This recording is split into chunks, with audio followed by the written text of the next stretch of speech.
everyone, I am Rekha Mehta and you are watching Physics Online Education. I hope you are doing well, students. In this video, we are going to understand the topics of classical mechanics and theory of relativity, and this topic is conservation of energy for a system of particles. So let's begin with conservation of energy for a system of particles. इससे पहले एक ऐसे ही theorem हम कर चुके हैं, वो हमने की थी एक पार्टिकल के लिए. अब हम कर रहे हैं सिस्टम ऑफ पार्टिकल्स के लिए. तो सबसे पहले हम स्टेटमेंट लिखते हैं थ्योरम की, और स्टेटमेंट क्या है? स्टेटमेंट ये है कि it states that if the external forces are conservative and internal forces are central, then the total energy, means sum of kinetic energy and potential energy of the system remains conserved. इस theorem के statement के according अगर आपकी external forces conservative हैं और internal forces central हैं, तो जो टोटल काइनेटिक एनर्जी है सिस्टम की, मतलब sum of kinetic energy plus potential energy, वो क्या रहेगी? कंजर्व रहेगी. अब हम इसको प्रूफ करेंगे. ठीक है, इसको प्रूफ करने के लिए हम क्या करेंगे? हम पहले इक्वेशन ऑफ मोशन लिखेंगे ith पार्टिकल के लिए. ठीक है, तो ith पार्टिकल के लिए जो इक्वेशन ऑफ मोशन थी वो क्या थी? द इक्वेशन ऑफ मोशन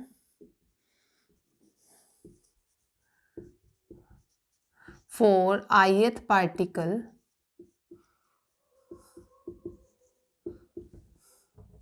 क्या थी? Fi is equal to FIE plus summation J is equal to 1 to N FJI.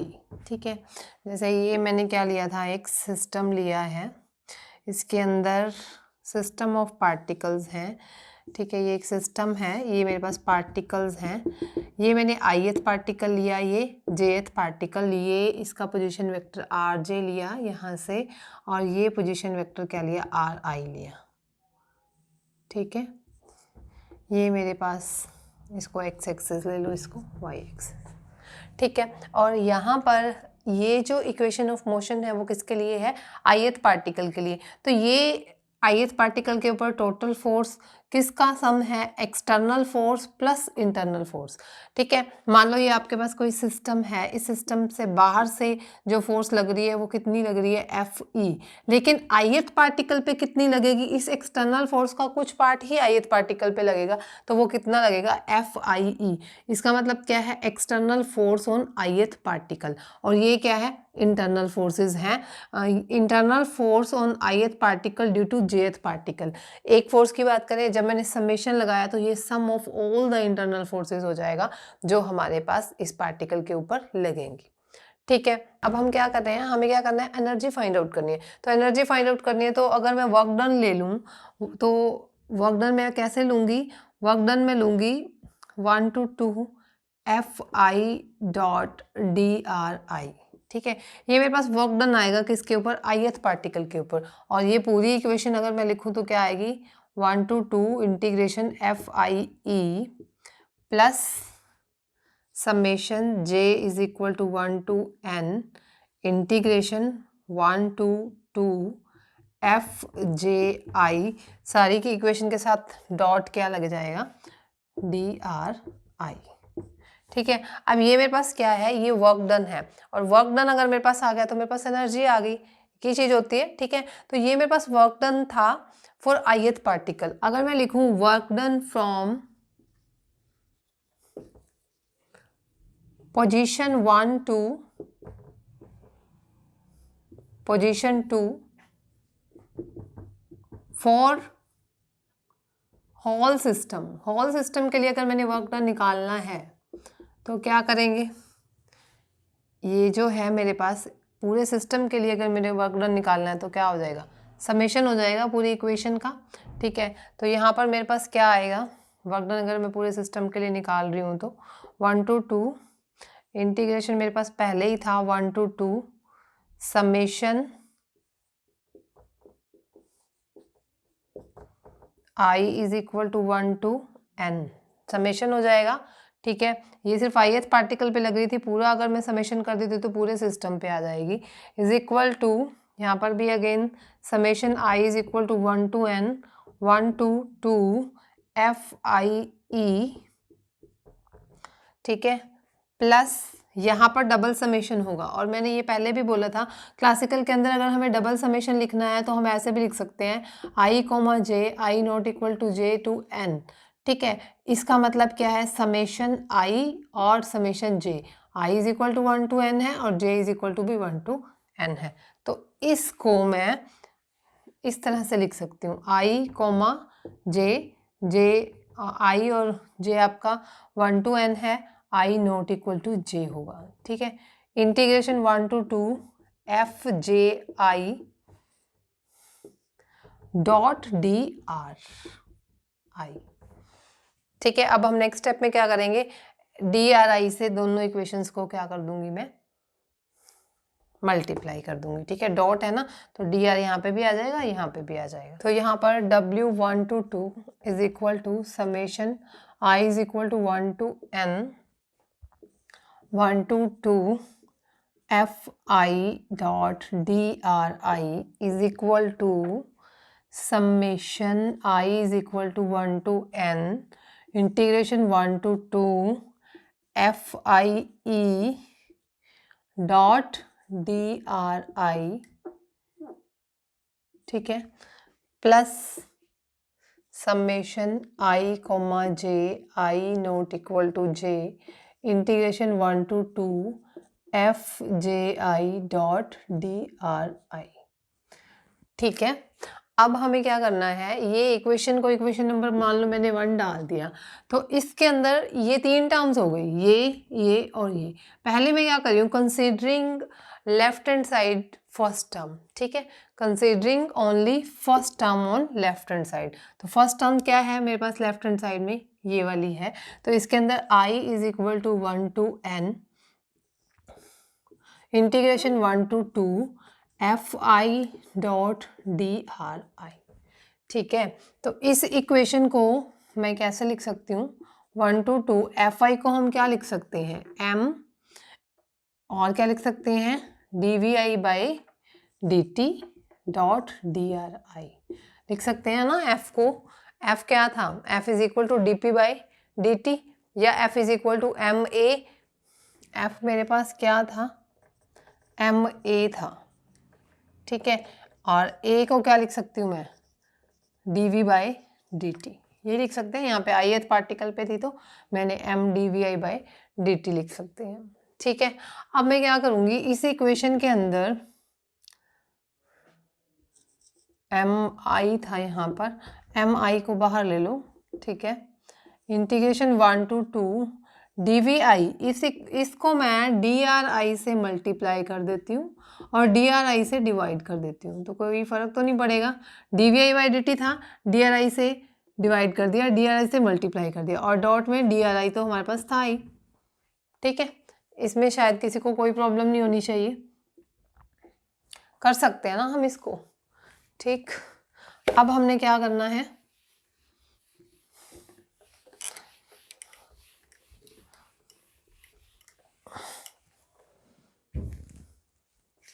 Summation i is equal to 1 to n 1 to 2 F I dot D R I is equal to summation M I integration 1 to 2 D V I by D are I है, D are I by D T को क्या लिख सकती हूँ, we आई। तो ये मेरे पास क्या होगा, D V I by D are आई। ठीक है, D are I by D T को वी आई लिख सकते हैं, और डॉट में क्या है, डी आर आई। ये डी आर आई, ये भी स्मॉल चेंज इन पोजीशन है, ये भी स्मॉल चेंज इन पोजीशन है, कैंसिल हो जाएगा। तो मेरे पास ये क्या आएगा, summation M I 1 to 2 V I D V I. क्या लिख सकते हैं इसको, समेशन एम आई, इसका इंटीग्रेशन करोगे तो क्या आएगा, V I square by 2 limit 1 to 2, यही आएगा। ठीक है, इसको बाहर लिया हुआ था जो बाहर ले लो, ये आएगा। ठीक है, एम आई। अब देखो हमें यहाँ पर क्या करना है, लिमिट पुट करनी है। लिमिट पुट करने का मतलब, अगर हम नॉर्मली क्या किया जाता है, बच्चे यहाँ पर मिस्टेक करते हैं, हमें यहाँ पर क्या निकालना था, हम यहाँ पर फाइंड आउट कर रहे थे एनर्जी। ठीक है, या वर्क डन। वर्क डन हम कहाँ से, कौन सी एक पोजीशन से दूसरी पोजीशन पे हमें वर्क डन निकालना था। तो वर्क डन निकालना है ना। अगर मैं यहाँ पर ये सीधी लिमिट पुट कर देती हूँ, v कैसे पुट करोगे, v2 माइनस v1, ठीक है, लेकिन ये गलत हो जाएगा। अगर आप यहाँ पर 2 पुट करते हो तो इसका मतलब ये है कि आप ith पार्टिकल के लिए यहाँ पर काइनेटिक एनर्जी निकाल रहे हो, ठीक है, और जहाँ पर i की वैल्यू क्या है, 2 है, और फिर 1 पुट करोगे तो i की वैल्यू क्या हो जाएगी, 1। ये तो आपके पास मतलब हमारे पास ये सिर्फ ith पार्टिकल के लिए आएगी, ठीक है, जबकि हमें निकालना क्या है, हमें निकालना है वर्क डन या energy for a system of particle. तो यहाँ पर हम ये वैल्यू पुट ना करके हम इसको कैसे करेंगे, हम इसको इस तरह से करेंगे, mi vi स्केयर बाय 2, ठीक है, minus mi vi square by 2, ठीक, ये समेशन दोनों के साथ है। इसका मतलब क्या है, ये मेरे पास क्या है, ये मेरे पास काइनेटिक एनर्जी आई है पूरे सिस्टम की कौन सी पोजीशन की वजह से, सेकंड पोजीशन की वजह से, जो हमने सेकंड पोजीशन, फर्स्ट से सेकंड तक जाना था, ये सेकंड पोजीशन और ये फर्स्ट पोजीशन, ये मेरे पास काइनेटिक एनर्जी आई है पूरे सिस्टम की ड्यू टू फर्स्ट पोजीशन, और ये किसकी वजह से आई है, ड्यू टू सेकंड पोजीशन, और इन दोनों का डिफरेंस मेरे पास आया है। तो मैं इसको क्या लिख सकती हूँ, इस पूरे सिस्टम की आई है तो उसको हम रिप्रेजेंट कर सकते हैं T2 माइनस T1 से, ठीक है। ये मेरे पास क्या आई है, पूरे सिस्टम की काइनेटिक एनर्जी आई है, और ये T2 था, ये मेरे पास क्या है, T1, मतलब ये सेकेंड पोजीशन पे थी और ये फर्स्ट पोजीशन पे। यहाँ आप अगर 1 और 2 पुट करते इस लिमिट के अंदर तो ये आपके पास काइनेटिक एनर्जी आती, मतलब पार्टिकल की ith अगर 2 पुट करते तो सेकंड पार्टिकल के लिए आएगी, ith 1 पुट करते तो फर्स्ट पार्टिकल के लिए आएगी। जबकि हमें करना क्या है, हमें काइनेटिक एनर्जी निकालनी है होल सिस्टम की। तो ये मेथड बिल्कुल गलत है, यहाँ पर आप 2 और 1 पुट नहीं करोगे, इसको इस तरह से लिखोगे, ठीक है, और मेरे पास क्या आ जाएगा, ये T2 माइनस T1। इसको हम इक्वेशन नंबर 1 हो गया, ये इक्वेशन नंबर 2 है, ठीक है, मतलब हमारे पास ये जो फर्स्ट टर्म है उसकी ये वैल्यू आई है, ठीक है, फर्स्ट टर्म की वैल्यू क्या आई है, T2 माइनस T1, जो इक्वेशन नंबर 2 आई है। इसको आप ध्यान से मतलब इसको नोट करेंगे क्योंकि इसकी वैल्यू हम बाद में पुट करेंगे। अब हम क्या करेंगे, ये मैंने जो इक्वेशन फर्स्ट है ना, इक्वेशन नंबर फर्स्ट के अंदर सिर्फ और सिर्फ अभी मैंने क्या लिया था, लेफ्ट टर्म को लिया था। अब मैं इसी इक्वेशन के अंदर जो इक्वेशन नंबर 1 है, इसके अंदर मैं क्या कर रही हूँ, राइट हैंड साइड पे फर्स्ट टर्म ले रही हूँ, ठीक है, राइट हैंड साइड पे taking first term on right hand side. वो क्या है मेरे पास, summation i is equal to 1 to n integration 1 to 2 FIE DRI, ठीक है। यहाँ हम ये अज्यूम करके चलते हैं कि external forces are derivable from scalar potential function, और अगर एक्सटर्नल फोर्सेस डेरिवेबल हैं फ्रॉम स्केलर पोटेंशियल फंक्शन तो हम उसको लिखते हैं, F को लिख सकते हैं माइनस ग्रेडियंट ऑफ V। ये ग्रेडियंट क्या होता है, ग्रेडियंट मतलब ग्रेडियंट वो है जो हमारे पास किसी भी वेरिएबल क्वांटिटी के साथ वेरी करे। फॉर एग्जाम्पल मेरे पास इस तरह से मैंने ऐसे एक पोजीशन पे इसको रखा हुआ है, और यहाँ पर एक इंसेक्ट है जो यहाँ से इस तरह से मतलब यहाँ से लेके यहाँ तक मूव किया, ठीक है। इंसेक्ट यहाँ से जब यहाँ तक मूव कर रहा है तो अर्थ से भी इसकी हाइट क्या हो रही है, चेंज हो रही है, ठीक है। तो अर्थ से भी जब इसकी हाइट चेंज हो रही है तो इसको उसका क्या बोलेंगे, ग्रेडियंट बोलेंगे, ठीक है। तो हम यहाँ पर क्या करके चल रहे हैं, इसको एक्सटर्नल फोर्सेस को क्या लेके चल रहे हैं कि ये डेरिवेबल है from the scalar potential function, और वो कब होती हैं, जब फोर्सेस कंजर्वेटिव हों। तो यहाँ पर हमने अज्यूम किया है फोर्सेस कंजर्वेटिव भी हैं, और कंजर्वेटिव हैं तो इसको हम इसको ये मान के चलते हैं कि ये डेरिवेबल है from the scalar potential function. तो उसको हम किस फॉर्म में लिख सकते हैं, उसको हम Fi को हम इस तरह से लिख सकते हैं, FIE is equal to minus of grad of V I, ठीक है। तो यहाँ पर हम इसको क्या लिख सकते हैं, माइनस DVI बाय DRI, ठीक है, ये लिख सकते हैं। इसकी वैल्यू यहाँ पुट कर दो, क्या आएगा मेरे पास, I is equal to 1 to n integration 1 to 2 F I E को मैंने क्या लिखा है, D V I by D are I into D are आई। ठीक, तो integration summation I is equal to 1 to n integration 1 to 2, ये cancel हो जाएगा, माइनस डी वी आई। तो हमने इसका इंटीग्रेशन करना है तो क्या आएगा, वी आई आएगा, नेगेटिव साइन बाहर ले लो, summation I is equal to 1 to n, ये क्या आ गया, वी आई, और लिमिट क्या है यहाँ पर इसकी 1 to 2। अगेन मैं ये कह रही हूँ कि यहाँ पर कॉमन मिस्टेक क्या होती है, स्टूडेंट्स ऐसे कर देंगे इसको, summation I is equal to 1 to 2, V I की जगह पर वैल्यू पुट कर देंगे v2 minus v1, which is totally wrong, ये गलत है। आप इसको इस तरह से नहीं कर सकते। क्यों नहीं कर सकते, इसका रीज़न मैंने पीछे भी बताया था जब हमने काइनेटिक एनर्जी की फॉर्म में किया था। अगर हम यहाँ पर 2 पुट कर देते हैं तो मेरे पास पोटेंशियल एनर्जी आ जाएगी सेकेंड पार्टिकल के लिए, जब मैं आई की वैल्यू 2 पुट कर रही हूँ। ठीक है, बल्कि हमें एनर्जी यहाँ पर किस चीज़ के लिए चाहिए, पूरे सिस्टम की एनर्जी चाहिए। तो यहाँ पर हम इसको कैसे लिखेंगे, माइनस, चाहे तो हम इसको ऐसे भी छोड़ सकते हैं, लेकिन अगर हमें वैल्यू पुट करनी है तो हम इसको कैसे लिखेंगे, minus summation I is equal to 1 to n V I, ठीक है, V I 2 minus V I 1, ये समेशन दोनों फॉर्म के साथ आएगा। ठीक है, और नेगेटिव अगर मैं अंदर ले जाऊं तो ये मेरे पास टर्म क्या आएगी, नेगेटिव में आ जाएगी, ये पॉजिटिव आ जाएगी। इसको हमने ले लिया इक्वेशन नंबर 3। ठीक है, पीछे 2 आई थी, ये मेरे पास आई इक्वेशन नंबर 3।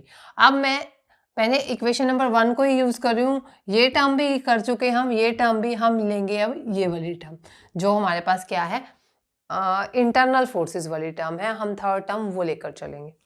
अब हम क्या करेंगे, इक्वेशन नंबर 1 से सेकंड टर्म लेंगे राइट हैंड साइड से। ठीक है, तो कंसीडरिंग दिस टर्म, इस टर्म में हम क्या लेंगे, I J I not equal to J 1 to n था, 1 to 2 F J I dot D R आई। ठीक है, मैं इस इक्वेशन को अगर 2 से डिवाइड कर दूं और 2 से मल्टीप्लाई कर दूं तो आई थिंक कोई फ़र्क नहीं पड़ेगा। तो मैंने क्या किया, 2 से डिवाइड कर दिया और मैंने 2 से ही मल्टीप्लाई कर दिया, कर सकते हैं, कोई फ़र्क नहीं पड़ेगा इस इक्वेशन को। ठीक है, अब I J I not equal to J 1 to n 1/2 ये एज इट इज़ रहेगा। अगर ये 2 एफ जे आई है तो इसको मैं इस तरह से लिख सकती हूँ, F J I plus F J I dot D R I, लिख सकते हैं। 2 एफ जे आई को ये लिख ही सकते हैं ना, F J I plus F J I dot D R I लिख सकते हैं। ठीक, I J I not equal to J 1 to n 1/2 as it is 1/2 F J I. ठीक, अब देखो यहाँ पर अगर हम ये मान के चले कि जो इंटरनल फोर्सेस हैं, these obey Newton's third law, action and reaction are equal and opposite, तो एफ जे आई की जगह पर मैं minus of F I J लिख सकती हूँ, लिख सकते हैं। तो यहाँ पर मैं क्या लिख दूंगी, F I J dot D R आई। ठीक है, अब मैंने क्या किया, इसको इस टर्म में दोनों टर्म्स को डी आर आई से मल्टीप्लाई कर देंगे नेक्स्ट स्टेप में। I not equal to J 1 to n 1/2 F J I dot D R I minus 1/2 तो एज इट इज है ही रहेगा ही, 1 to 2 एफ, इसी में ही कर दो, F I J dot D R आई, कर सकते हैं। ठीक है, यहाँ तक कोई प्रॉब्लम नहीं है किसी को। तो हमारे पास जो इंटरनल फोर्सेस हैं, इंटरनल फोर्सेस भी क्या है, डेरिवेबल है फ्रॉम स्केलर पोटेंशियल फंक्शन। तो हम इंटरनल फोर्सेस को भी इस तरह से लिख सकते हैं कि एफ जे आई को मैं क्या लिख सकती हूँ, minus D V J I by D R J I. ठीक है, ये D by D R J I जिसको मैंने सर्कल किया, ये क्या है, ग्रेडियंट है, gradient of F J I. तो इसको मैं एफ जे आई को क्या लिख सकती हूँ, minus grad of J I V J I, ठीक है। सिमिलरली एफ आई जे को मैं क्या लिख सकती हूँ, minus grad of I J V I J, ठीक है। यहाँ आई जे है तो यहाँ पे भी आई जे होगा, यहाँ पे भी आई जे होगा। अब ये वैल्यूज मैं इस इक्वेशन में पुट करूँगी, तो जब मैं ये वैल्यूज इस इक्वेशन में पुट करूँगी तो मेरे पास क्या आएगा,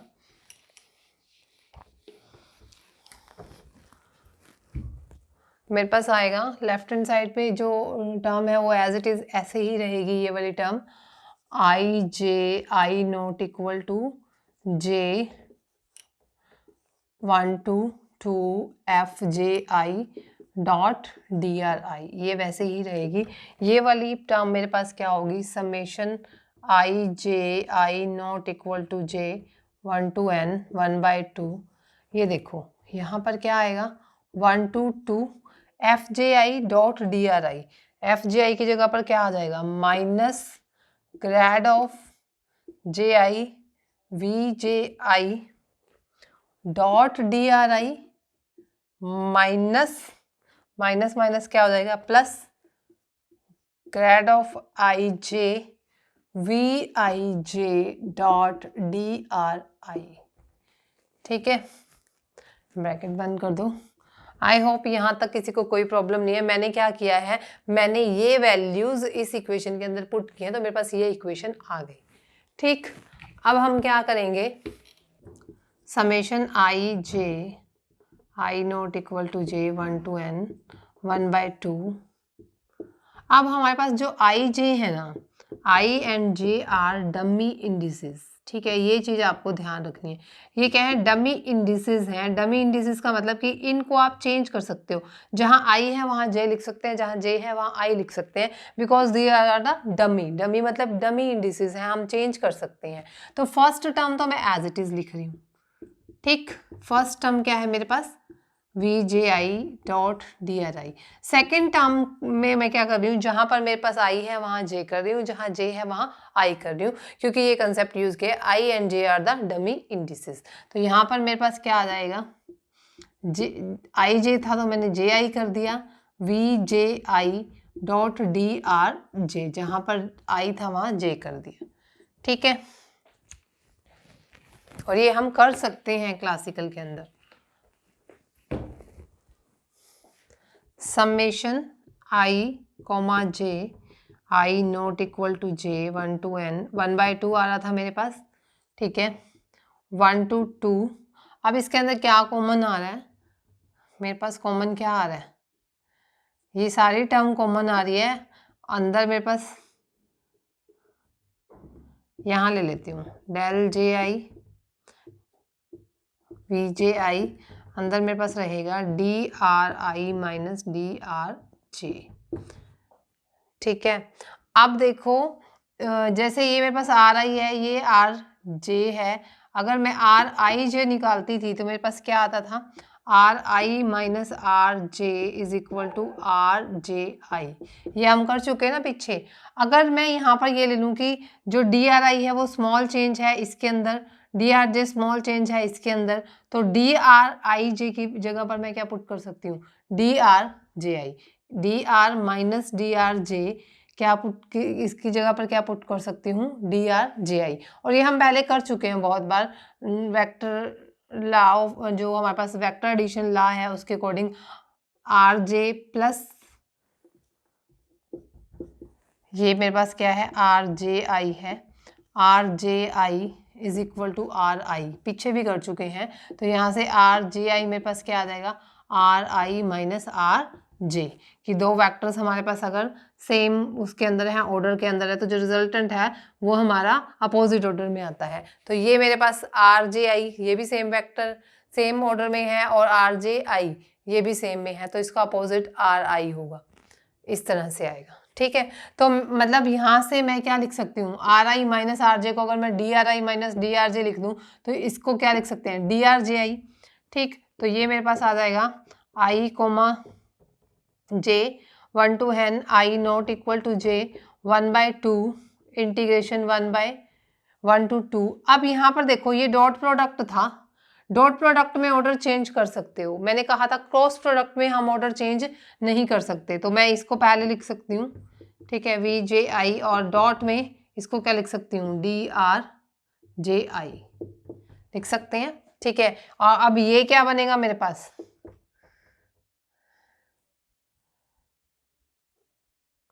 इसके अंदर नेगेटिव कॉमन लिया ना तभी ये चीज आएगी, नेगेटिव कॉमन आएगा। देखो ये था ना मेरे पास, DRI तो पॉजिटिव का बन रहा था, नेगेटिव का बनेगा यहाँ से, ये नेगेटिव है ये पॉजिटिव, तो इस पूरी इक्वेशन में नेगेटिव भी कॉमन लेंगे, पहले नेगेटिव कॉमन लिया, फिर मेरे पास क्या आएगा, DRI माइनस DRJ, ये पॉजिटिव बनाया ना यहाँ पे मैंने, पॉजिटिव कब बनेगा, जब यहाँ से पूरी इक्वेशन से नेगेटिव कॉमन लेंगे, तो ये नेगेटिव बाहर आएगा, ठीक है।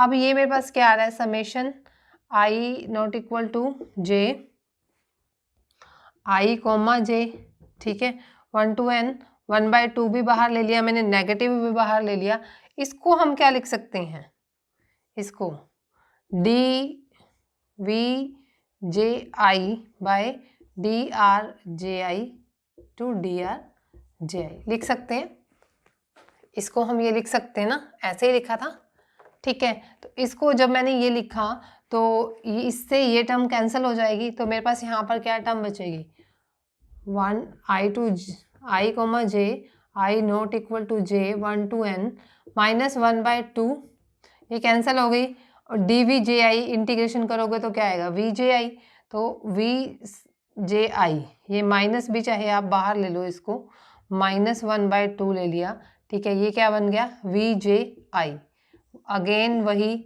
लिमिट पुट करोगे 2 to 1, तो हम लिमिट कैसे पुट कर सकते हैं, वैसे पुट नहीं कर सकते, जैसे मैंने कहा था कि यहाँ पर आप सेकंड में और ऐसे ही आप फर्स्ट में पुट कर दो, वो लिमिट पुट नहीं करोगे, यहाँ पर सेकंड कॉन्फ़िगरेशन और फिर माइनस फर्स्ट कॉन्फ़िगरेशन, तो इसको हम कैसे लिखेंगे, VJI 2 माइनस VJI 1, ये मेरे पास है internal potential energy of the system of second position, और ये इसकी है फर्स्ट पोजीशन पे है, ठीक है, तो ये इंटरनल पोटेंशियल एनर्जी आ गई। अब इक्वेशन नंबर 1 को ध्यान से देखो, इक्वेशन नंबर 1 में मैंने इस टर्म की भी इक्वेशन वैल्यू निकाली थी, इसकी भी और इसकी भी। अब हमें क्या करना है, इस इक्वेशन के अंदर उस टर्म्स की वैल्यूज को पुट करना है, ठीक है, तो हम इनकी वैल्यूज को पुट करते हैं। वॉग्नर हमारा एनर्जीज की टर्म में आ रहा है, ठीक है, तो इस टर्म की वैल्यू क्या आई थी, T2 minus T1 equation number 2 से, इसकी वैल्यू क्या आई थी इक्वेशन नंबर 1 से, समेशन, नेगेटिव साइन था बाहर, क्या आया था, VI2 माइनस VI1, यही आया था, और प्लस में इसमें क्या आया, -1/2 summation IJ I not equal to J N VJI, negative negative positive हो जाएगा, +1/2 summation IJ I not equal to J VJI, ठीक है, ये मेरे पास सेकंड पोजीशन पे था और ये मेरे पास फर्स्ट पोजीशन पे था, ठीक है।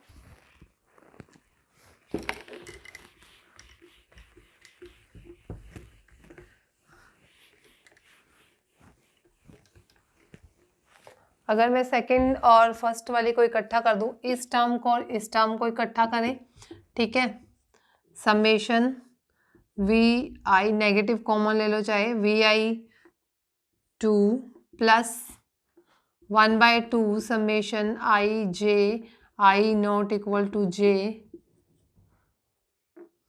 ठीक है, VJI सेकंड पे, ठीक है, ऐसे ही माइनस माइनस माइनस प्लस हो जाएगा, summation I is equal to 1 to n VI first position पे, ये हमारे पास पॉजिटिव ही था, +1/2 summation IJ I not equal to J VJI1, ठीक है। तो इसको अगर मैं क्या ले लूँ, माइनस सेकेंड पोजीशन पे था तो U2 ले लूँ, और ये मेरे पास क्या था फर्स्ट पोजीशन पे, तो इसको U1 ले लिया। मतलब ये मेरे पास पोटेंशियल एनर्जी आ गई। पोटेंशियल एनर्जी में क्या आएगा, सम ऑफ एक्सटर्नल की वजह से जो आई थी और ये इंटरनल की वजह से जो आई थी। ठीक है, तो ये इंटरनल पोटेंशियल एनर्जी थी, ये एक्सटर्नल पोटेंशियल एनर्जी थी, उन दोनों का सम मैंने किसके इक्वल ले लिया, U2 के इक्वल। ये सेकंड पोजीशन की वजह से थी, ये फर्स्ट की वजह से थी, तो ये सेकंड की वजह से माइनस U2 और फर्स्ट की वजह से प्लस U1। तो इसको हम क्या लिख सकते हैं, U1 माइनस U2, और इधर मेरे पास क्या आ रहा है, T2 माइनस T1। तो क्या आ जाएगा, T2 प्लस U2 और T1 प्लस U1। और आई थिंक यही प्रूफ करना था कि T प्लस U मेरे पास क्या आ गया, कांस्टेंट और कंजर्व, कि जो हमारे पास टोटल एनर्जी है सिस्टम की वो क्या रहेगी, कांस्टेंट और कंजर्व रहेगी। So this is all about the conservation of energy for a system of particles. In our next lecture, we will discuss about center of mass and equation of motion. Thank you.